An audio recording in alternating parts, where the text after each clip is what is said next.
Okay, as we're packing up a kit here, these are actually spar caps. I think this is for the rear spar.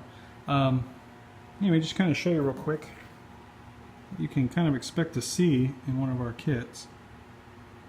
Trying to get to the zoom right here, but we got really good flat straight grain.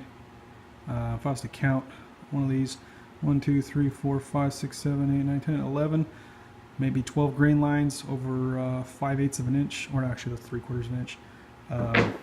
So plenty of grain, and these are nice and straight, flat the whole way down.